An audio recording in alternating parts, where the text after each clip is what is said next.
जय श्री सीताराम। शनि महाराज लग्न कुंडली के अलग अलग भाव में होंगे तो वो अपनी महादशा में कैसे फल देंगे, इस बारे में इस सीरीज में हम डिस्कशन कर रहे हैं। आज हम बात कर रहे हैं शनि एकादश भाव में, यानी सैटर्न इन 11th हाउस। इनके क्या फल आपको देखने को मिलेंगे। हालांकि आपको मैं एक बात बता दूं, आपको पता होगा, शायद नहीं पता है तो आपको ये बात पता होनी चाहिए कि V S astrology YouTube channel की playlist astrology lesson in Hindi में ऐसे कई सारे ढेरों सारे से वीडियोस अवेलेबल हैं और क्रमबद्ध तरीके से, कतारबद्ध तरीके से एक के बाद एक ऐसे वीडियोस अवेलेबल हैं जिन्हें देखकर, जिन्हें सीखकर, जिन्हें समझकर आप एक बेसिक एस्ट्रोलॉजर बन सकते हैं। तो ऑलरेडी आपको ऐसे वीडियोस वहां पर देखने को मिल जाएंगे, लेकिन कई सारी रिक्वेस्ट के बाद में मैंने फिर से सीरीज शुरू की है। और ये इस सीरीज में नियम तो वही रहेंगे, फॉर्मूले तो वही रहेंगे, लेकिन समझाने के तरीके में अंतर आने वाला है। तरीका यहाँ पर चेंज हो जाने वाला है। तो बिल्कुल इस सीरीज को भी आपको देखना चाहिए, कुछ और भी आपको सीखने को यहाँ पर मिलने वाला है अलग तरीके से। तो सिद्धांत तो वही रहने वाले हैं, तो कोई दिक्कत की बात ही नहीं है। यदि आपने वो वीडियोस देखे हैं तो आपको ये सीरीज भी बहुत अच्छी तरह से समझ में आ जाएगा। देखें, 11th हाउस इसे कहते हैं, आप सभी को मालूम होगा। पहला भाव इसे कहा जाता है 1 2 3 4 5 6 7 8 9 10 11 और 12। इस प्रकार से भावों की गिनती होती है, एंटी क्लॉकवाइज चलती है। नंबर जहां लिखा हो उसे भाव में समझो। यहाँ पर यदि 1 नंबर लिखा हुआ है, ये भाव नहीं है, ये राशि है। 1 से लेकर के 12 नंबर तक जो भी लिखे होते हैं वो राशियां होती है, वो भाव नहीं होता है। ठीक है। तो अब शनि, मैं कहूंगा कि सैटर्न इन 11th हाउस, शनि एकादश भाव में 11वें भाव में अपने कैसे फल देंगे, और मैं बोलना शुरू हो जाऊंगा। इतना ही नहीं होता है, बहुत सारी बातें मायने रखती हैं भाई। शनि महाराज यदि 11वें भाव में है तो उसके साथ कोई नंबर भी होगा आपकी कुंडली में। 1 से लेकर 12 तक कोई नंबर हो सकता है, उस नंबर का भी बहुत बड़ा प्रभाव पड़ता है। वो नंबर क्या होती है? वो नंबर राशियां होती है। मेष राशि से लेकर के मीन राशि तक 12 राशियों के 12 नंबर होते हैं। तो राशि जो नंबर होते हैं वो राशि को इंडिकेट करते हैं। या फिर ये भी कह सकते हैं कि किस लग्न की कुंडली है। यहाँ पर 1 नंबर से लेकर के 12 तक जो भी नंबर लिखा रहेगा उस लग्न की वो कुंडली हो जाएगी। मेष से लेकर मीन तक जो भी राशि का इंडिकेशन होगा उस लग्न की कुंडली हो जाएगी। और उसके आधार पर भी शनिदेव के अपने अच्छे या बुरे फल आपको यहाँ पर देखने को मिलेंगे। तो हम यहाँ पर बात करेंगे कि शनिदेव लग्न कुंडली के 11वें भाव में अलग अलग नंबर्स के साथ, या फिर अलग अलग लग्न की कुंडली में शनिदेव 11वें भाव में आप बैठेंगे तो अपनी महादशा में कैसे फल देंगे। तो सबसे पहले शुरुआत करते हैं 1 नंबर के साथ। भाई 1 नंबर के साथ शनिदेव 11वें भाव में बैठेंगे तो क्या होगा? तो 1 यदि यहाँ होगा तो 2 यहाँ होगा, 3 4 5 6 7 8 9 10 11 12 ऐसा होगा। अच्छा, इसके भी पहले एक बात ये समझिए कि शनिदेव की 3 दृष्टियां होती है। दृष्टियों का क्या मतलब होता है? दृष्टि का मतलब होता है प्रभाव। भाई आपको मालूम है कि शनि 11वें भाव में बैठे तो 11वें भाव के प्रभाव तो देने वाले हैं, लेकिन उसके अलावा भी ये जो मैंने आंखें बनाई है ना, आंखें दिख नहीं रही होगी लेकिन आंखें बनी हुई है, तो इसके भी प्रभाव जो है वो मिलेंगे। मतलब 3री 7वीं और 10वीं ऐसी दृष्टि होती है शनिदेव की। तो 1 2 3 तो यहाँ के प्रभाव भी देंगे, मतलब लगन के प्रभाव भी देंगे, पहले भाव के प्रभाव भी देंगे। 4 5 6 7 मतलब 7वें भाव के प्रभाव भी देंगे। 8 9 10 मतलब 10वें भाव के, माफी चाहूंगा, 8वें भाव के प्रभाव भी देंगे। और 7वीं दृष्टि 5वें भाव पर पड़ेगी तो 5वें भाव के प्रभाव भी देंगे।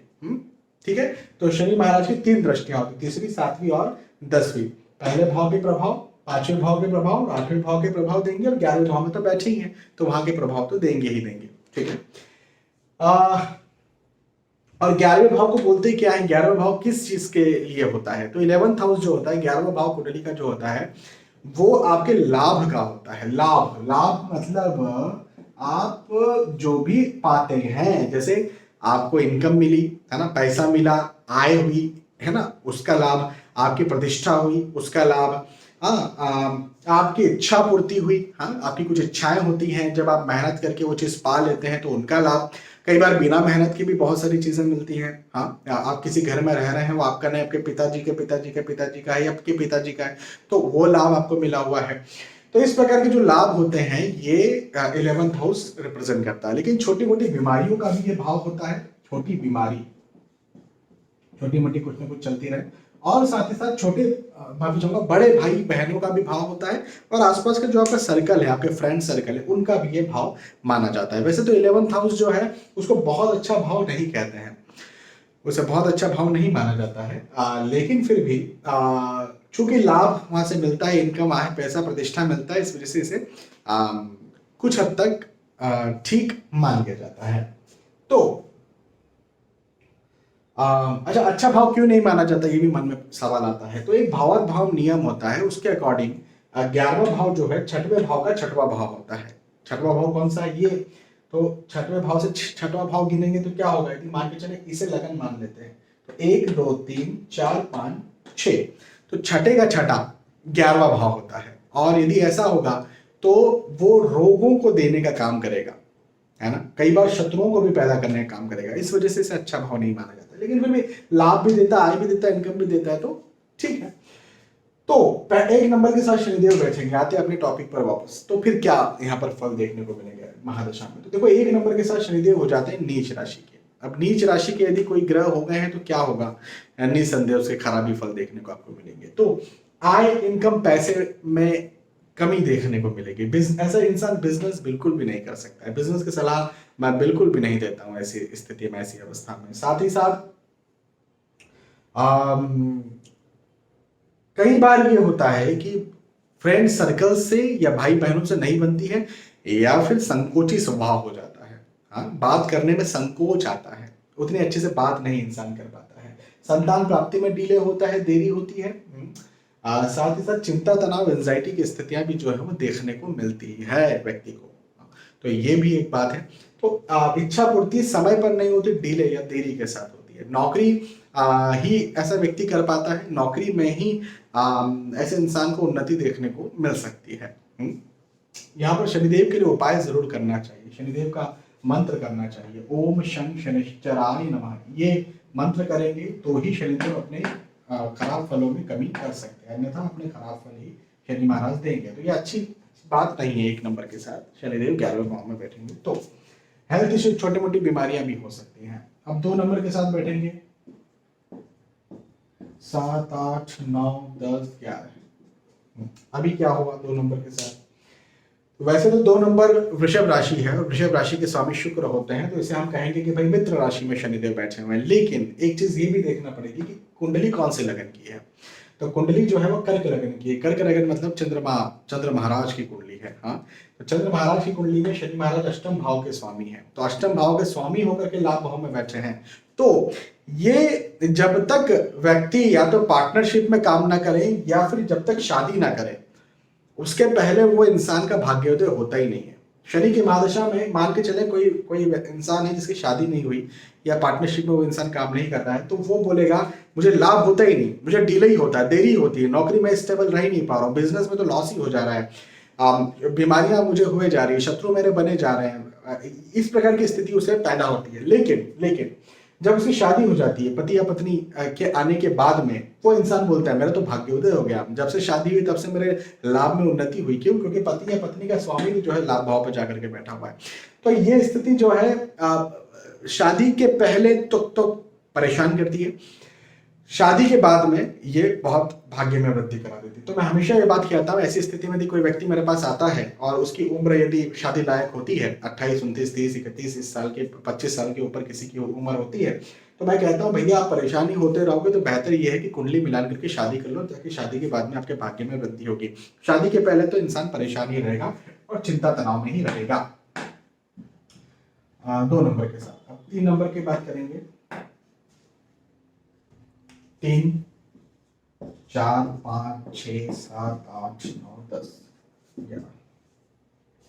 यहां पर भी लगभग वही बात बनने वाली। देखो सिंह लगन की कुंडली है, सूर्य महाराज की कुंडली है, भले ही मित्र राशि में 3 नंबर है धनु राशि, तो माफी चाहूंगा 3 नंबर है मिथुन राशि, मिथुन राशि के स्वामी बुध होते हैं, तो भले ही मित्र राशि में शनिदेव बैठे हुए हैं, लेकिन फिर भी ये कुंडली जो है वो शत्रु की कुंडली है। और शत्रु की यदि कुंडली यहाँ पर बनती है तो शादी के पहले ऐसा इंसान परेशान ही रहने वाला है, लेकिन शादी के बाद मतलब देखो 11 नंबर यहाँ है, 11 नंबर के स्वामी कौन होते हैं? शनि। भाई कुंभ राशि में आपको पता है ना ये बात, कुंभ राशि के स्वामी हो जाते हैं शनि, और मकर राशि के स्वामी भी शनि होते हैं, 10 नंबर के स्वामी भी शनि होते हैं। तो पति या पत्नी भाव के स्वामी कौन है? शनि, और वो उठ करके चले गए लाभ भाव में। दैट मीन कि शादी के बाद में ऐसा व्यक्ति के लाभ में उन्नति होगी, आय में उन्नति होगी, नौकरी में उन्नति होगी, व्यवसाय में उन्नति होगी। तो ऐसे इंसान का हम ये कह सकते हैं कि कैरियर के दृष्टिकोण से भाग्योदय हो जाता है शादी के बाद में, या पार्टनर पार्टनरशिप में कोई काम कर रहा है तो भाग्योदय हो जाता है, लेकिन उसके पहले ऐसा इंसान बस यही शिकायत करता है, चिंता में हूँ, तनाव में हूँ, एंजाइटी में हूँ, चीजें डिले हो रही है, समय पर नहीं बन रही है, तो ये स्थिति भी अच्छी नहीं है। शादी के पहले तक तो अच्छी नहीं है, कुंडली मिला करके शादी करेंगे तो बहुत अच्छी है। 3 नंबर के साथ 4 नंबर की बात करेंगे। 4, 5, 6, 7, 8, 9, 10, 11। अभी क्या होगा यहाँ पर देखो, ये 6, 8 जैसा दिख रहा है। तो अब क्या हो रहा है, वैसे तो यहाँ पर शत्रु राशि में शनिदेव बैठे हुए हैं, मतलब 4 नंबर के साथ। 4 नंबर का मतलब होता है कर्क राशि। कर्क राशि शत्रु राशि होती है शनिदेव की, लेकिन फिर भी ये कुंडली जो है वो कन्या लगन की कुंडली है। 6 नंबर मतलब कन्या राशि। कन्या राशि के स्वामी बुध हो जाते हैं, और इस कुंडली में शनि महाराज को जो है वो 5वां नंबर मिला हुआ है, और इस अकॉर्डिंगली शनि महाराज अति योगकारक ग्रह हो जाते हैं, और अति योगकारक ग्रह यदि हो जाते हैं तो ये जो है ये आय, इनकम, पैसे के दृष्टिकोण से बहुत इंसान को उन्नति देते हैं। लेकिन ये बात जरूर है कि ऐसा इंसान नौकरी ही कर पाता है, बिजनेस में जाएगा तो लॉस जाएगा, क्योंकि षष्ठेश भी है शनि महाराज, और षष्ठेश होने की वजह से कर्जा भी बनेगा उसके माथे पर, और पैसा जिसको देगा तो जल्दी वापस नहीं लौटेगा, तो ये भी एक प्रॉब्लम बनती है। तो इस वजह से हम कहते हैं कि ऐसी कोई काम ही मत करो जिससे पैसा देना पड़े, तो फिर नौकरी ही करो, है ना। या फिर पिताजी का या किसी का व्यवसाय है तो फिर उसी व्यवसाय को आप आगे बढ़ाओ, खुद अपने नाम से काम मत करो, हम ये कहते हैं। ऐसा इंसान लॉयल भी बहुत होता है, लेकिन एक चीज ये है कि संतान प्राप्ति में उसे बहुत डिले आता है शनि की महादशा में, ठीक है, ये एक बात जरूर होती है।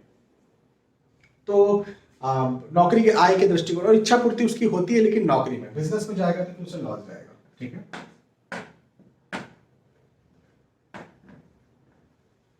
पांच नंबर की बात करते हैं। 5, 6, 7, 8, 9, 10 और 11। अच्छा, यहाँ पर भी स्थिति तो खैर अच्छी ही रहेगी। क्यों?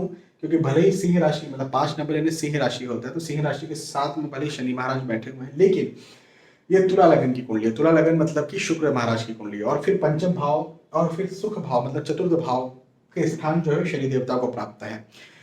तो यहाँ पर क्या होता है कि व्यक्ति को संतान के पश्चात में बहुत मजबूत भाग्योदय होता है, और संतान के बाद उसे भौतिक सुख सुविधाएं बहुत अच्छी मिलती है। वो इंसान ऐसा बोलता है कि जब मेरी पहली संतान हुई उसके बाद से जो है मैं सेटलमेंट मुझे देखने को मिला है। तो ये होता है, यदि ऐसे व्यक्ति को बिजनेस करना है तो संतान के बाद ही ऐसे इंसान को बिजनेस करना चाहिए, उसके पहले नौकरी करना चाहिए और सीखना चाहिए। चीजें थोड़ी डिले जरूर होती हैं, देरी के साथ जरूर होती है, लेकिन होती है। मतलब ऐसे इंसान को इच्छा पूर्ति होती है, आय, इनकम, पैसे में, प्रतिष्ठा में वृद्धि अपने जीवन में होती है। ऐसे इंसान लॉयल भी बहुत होता है, और संतान में डिले होता है लेकिन संतान अच्छी होती है। थोड़ा डिले हो सकता है संतान में, लेकिन संतान अच्छी होती है। पॉजिटिव थिंकिंग वाला ऐसा इंसान होता है। 5 नंबर के साथ 5 के बाद में आप बात करेंगे 6 नंबर की। तो 6 नंबर, 6, 7, 8, 9, 10, 11। अब 6 नंबर की बात करेंगे तो 6 नंबर का मतलब होता है कन्या राशि। कन्या राशि मतलब बुध देवता की राशि, ये तो बहुत ही अच्छी बात हो गई। लेकिन यहाँ पर ऐसा हुआ कि ये वृश्चिक लगन की कुंडली बन गई, और वृश्चिक लगन की यदि कुंडली बनी तो शनि देवता को तृतीय स्थान मिला और सुख का स्थान है चतुर्थ स्थान मिला। तो अब क्या होने वाला है, तो यहाँ पर मिले जुले रिजल्ट शनि देवता के मिलने वाले हैं। जैसे सुख भाव के स्वामी लाभ भाव में बैठे हैं, मकान, भूमि, गाड़ी, वाहन, इस भाव को हम कहते हैं। तो मकान, भूमि, गाड़ी, वाहन के स्वामी की यदि महादशा चल रही है तो इंसान को इस समय शनिदेव की महादशा में मकान, भूमि, गाड़ी, वाहन जरूर मिलेगा, इसमें कोई डाउट नहीं है, और उसे भौतिक सुख सुविधाएं मिलेगी और उसकी इच्छा पूर्ति होगी। लेकिन तृतीय भाव के स्वामी की भी महादशा चल रही है, तो इसका क्या मतलब है? इसका मतलब ये है कि इंसान जो है वो भागदौड़ बहुत करेगा, बहुत भागेगा, बहुत दौड़ेगा, बहुत मेहनत करेगा, है ना, बहुत परिश्रम करेगा, लेकिन उसके बाद उसका भाग्य भी बढ़ेगा, क्योंकि तीसरे से ये 9वां स्थान है। देखो 1, 2, 3, 4, 5, 6, 7, 8, 9, तीसरे से 9वां स्थान होना मतलब ये कि अपने से वो 9वें भाव में बैठा है। 9वें भाव को हम भाग्य का भाव कहते हैं। तो अपने से यदि कोई ग्रह 9वें भाव में जाकर के बैठा हुआ है तो वो भाग्य में वृद्धि का कारक जरूर हो जाता है। तो भागदौड़ करेगा, मेहनत करेगा, लेकिन भाग्य वृद्धि भी उसकी होगी, तो उससे उसको लाभ भी देखने को मिलेगा। तो ये एक बहुत अच्छी बात है। इंसान पढ़ाई लिखाई अपनी बुद्धि से अपने भाग्य का निर्माण करेगा तो पढ़ाई लिखाई में बहुत ज्यादा आगे बढ़ेगा और बहुत ज्यादा उन्नति हासिल करेगा, है ना। लेकिन मेहनत बहुत करनी पड़ेगी, बहुत ज्यादा मेहनत करनी पड़ेगी, बहुत ज्यादा भागना दौड़ना पड़ेगा। तो ये एक थोड़ा सा नेगेटिव हो जाता है, और फिर संतान में भी डिले आती है ऐसे व्यक्ति को 6 नंबर के साथ। 7 नंबर के साथ क्या होगा? तो 7 नंबर के साथ देखो क्या हो रहा है ना, यहाँ पर उच्च राशि के शनि महाराज आकर के बैठ गए। 7 नंबर है ना तुला राशि, तुला राशि में उच्च राशि के हो जाते हैं शनि। ये कुंडली जो है धनु लगन की है, धनु लगन मतलब गुरु महाराज की कुंडली है, धनु लगन गुरु, धनु राशि गुरु महाराज की राशि होती है। तो गुरु की कुंडली है, अति योगकारक ग्रह तो शनिदेव होते नहीं, लेकिन एक एडवांटेज यहाँ पर जरूर मिलेगा। एक नियम है, उस नियम के आधार पर धन भाव का स्वामी, इस भाव को हम धन का भाव कहते हैं, ये धन का भाव है। तो धन भाव का स्वामी यदि लाभ भाव में जाकर के बैठ जाए, या लाभ भाव का स्वामी धन भाव में आकर के बैठ जाए, ऐसा कुछ यदि हो जाए तो ये एक धनयोग बनता है, बहुत ही अच्छा, बहुत शानदार धनयोग बनता है। तो धनयोग के दृष्टिकोण से कुंडली बहुत अच्छी, मतलब ऐसा इंसान आय इनकम पैसे में बिल्कुल समय दर समय बढ़ोतरी करता है, बहुत अच्छे उसे धन मिलता है। लेकिन तृतीयांश भी जो है वो लाभ भाव में बैठा हुआ है, तो फिर भागदौड़ भी बहुत लगती, मेहनत भी बहुत लगती, परिश्रम भी ऐसे इंसान को बहुत लगता है, थोड़ा डिले जरूर हो जाता है, लेकिन भाग्य उसका बिल्कुल साथ देता है, इसमें कोई डाउट नहीं है। संतान प्राप्ति में बहुत डिले होता है, लेकिन ऐसे इंसान लॉयल भी बहुत होता है। ऐसे इंसान जब मेरे पास आता है तो मैं उसकी बातों पर विश्वास कर लेता हूँ, क्योंकि मुझे मालूम है ये इंसान लॉयल है, ये इंसान फरेब नहीं करेगा, धोखा नहीं देगा, झूठ नहीं बोलेगा।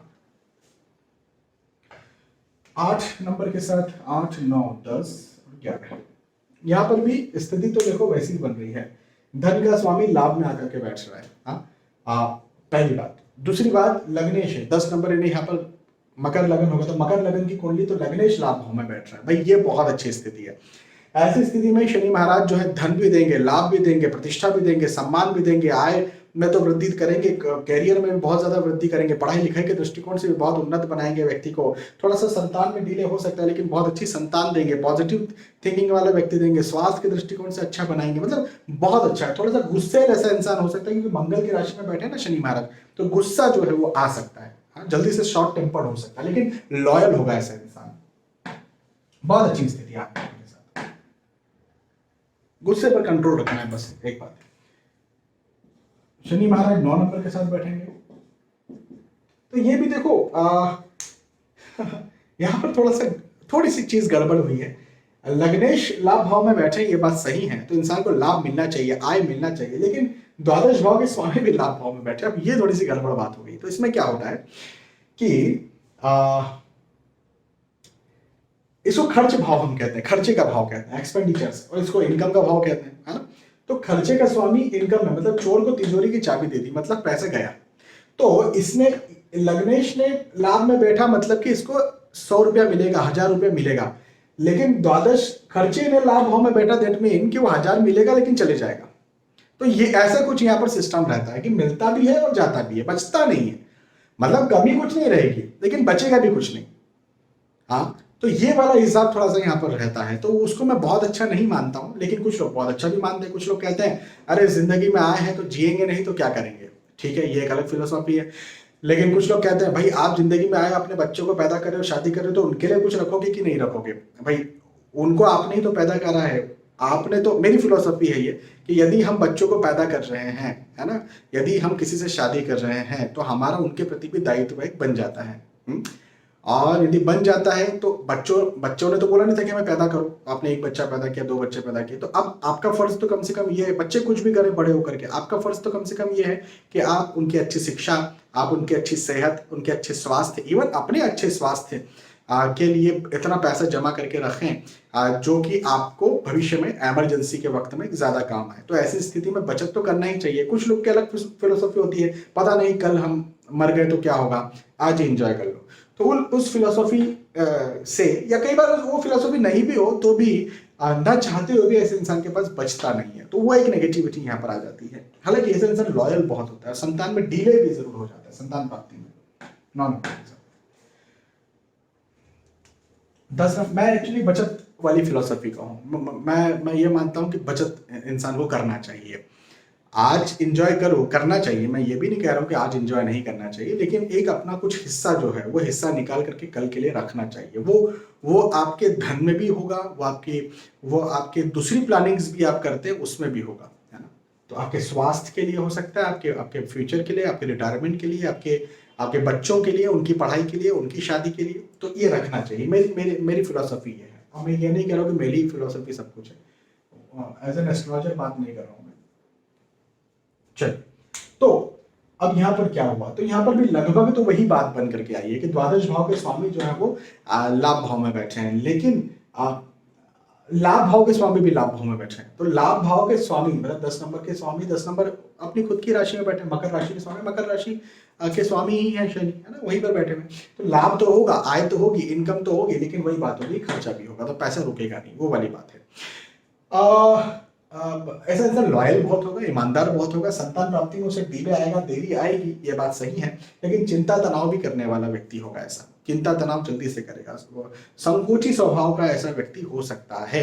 ऐसे इंसान को बिजनेस बिल्कुल भी नहीं करना चाहिए, नौकरी जरूर करना चाहिए, लेकिन नौकरी में भी बचत की भावना रखना चाहिए, रिस्क इन्वेस्टमेंट्स नहीं करना चाहिए, शेयर मार्केट में पैसा लगाए लेकिन ट्रेडिंग में पैसा नहीं लगाना चाहिए, लॉन्ग टर्म में जो सेफ इन्वेस्टमेंट्स होते हैं जिसमें 10% 15% मिलता है उसी में खुश रहना चाहिए। ज्यादा लालच करेगा इंसान तो उसमें उसको लॉस ही होने वाला है 10 नंबर के साथ। 11 नंबर की बात करते हैं, 11 है 10 11 12 1। अब क्या होगा, तो देखो ये मेष लग्न की कुंडली बन गई है, और मेष लग्न का मतलब मंगल महाराज की कुंडली ये होती है, और कर्म भाव के स्वामी शनि है, लाभ भाव के स्वामी शनि है। तो यहाँ पर शनि बहुत बुरे भी नहीं है, बहुत अच्छे भी नहीं है, छोटे मोटे हेल्थ इश्यूज दे सकते हैं, छोटे मोटे रोग दे सकते हैं, संतान में डिले कर सकते हैं, कुछ काम करना है तो कोई व्यक्ति किसी काम को 1 घंटे में करता है, ऐसे व्यक्ति का काम 2 घंटे में होता है, लेकिन काम होता है, बिल्कुल होता है और अच्छी तरह से होता है। ऐसा व्यक्ति बहुत सफलता भी हासिल करता है, आय इनकम पैसे धन के दृष्टिकोण से बहुत सफलता हासिल करता है, काम उसका मेहनती ऐसा इंसान होता है, काम उसका बोलता है, बोलते हैं उसका काम बोलता है, दैट मीन वो अपने काम में माहिर होता है ना। तो ये वाली जो बात है ये शनि महाराज यहाँ पर देते हैं, थोड़ी सी नेगेटिविटी के साथ बहुत सारी पॉजिटिविटी देते हैं शनि महाराज 11 नंबर के साथ। और 12 नंबर फाइनल 12 नंबर 12 1 2 12 1 2 10 11। अब देखो क्या हुआ, अब 10 नंबर मतलब कि भाग्य भाव, इसको हम भाग्य का भाव बोलते हैं, 9th हाउस होता है ये। तो भाग्य भाव के स्वामी लाभ भाव में बैठे हैं, कर्म भाव के स्वामी लाभ भाव में बैठे हैं, और 2 नंबर है ना वृषभ राशि, तो वृषभ राशि के स्वामी शुक्र होते हैं, शुक्र मित्र है, तो मित्र की कुंडली में लाभ भाव में बैठे हुए हैं। तो अब क्या होगा, इंसान के भाग्य में लाभ है, आय इनकम पैसे धन के दृष्टिकोण से लाभ है, कर्म से वो लाभ करेगा, मेहनती बहुत ज्यादा होगा उससे वो लाभ अर्जन करेगा। ऐसे इंसान का भाग्य बहुत शार्प होगा, बहुत मजबूत होगा, बहुत साथ देने वाला भाग्य होगा, ऐसा इंसान बहुत लॉयल होगा, उसकी संतान में डिले होगा लेकिन संतान अच्छी होगी। बहुत अच्छी स्थिति है ये शनि महाराज की, भले ही मीन राशि के साथ शनिदेव बैठे हुए हैं, लेकिन व्यक्ति ऐसी स्थिति में बहुत आगे बढ़ता है और बहुत सफलता हासिल करता है अपने जीवन में, खासतौर पर धन के दृष्टिकोण से और इवन पढ़ाई के दृष्टिकोण, क्योंकि भाग्य भाव के स्वामी की दृष्टि पंचम भाव में, और पंचम भाव को पढ़ाई का स्थान भी कहते हैं। तो पढ़ाई में पढ़ने लिखने में ऐसा इंसान बहुत अच्छा होता है, पढ़ाई में भी बहुत सफलता हासिल करता है यदि शनि की महादशा चल रही होगी तो, और 12 नंबर में बैठेंगे तो यहाँ पर हमने चर्चा की 1 नंबर के साथ 12 नंबर में शनि महाराज यदि 11th हाउस में बैठेंगे और उनकी महादशा यदि चलेगी और लग्न कुंडली में यदि बैठेंगे और उनकी महादशा चलेगी तो कैसे फल देंगे। मुझे विश्वास है कि आपकी बात समझ में आई होगी, आपको वीडियो पसंद आया होगा। यदि आपको वीडियो पसंद आता है तो आप इसे लाइक करके मुझे बता सकते हैं कि पसंद आया, या कमेंट करके बता सकते हैं कि मुझे पसंद आया। बहुत बहुत धन्यवाद, आपने पूरा वीडियो देखा उसके लिए। फिर मिलते हैं आने वाले वीडियोज और एपिसोड में, तब तक के लिए आज के इस वीडियो आपसे विदा चाहता हूँ। जय श्री सीताराम।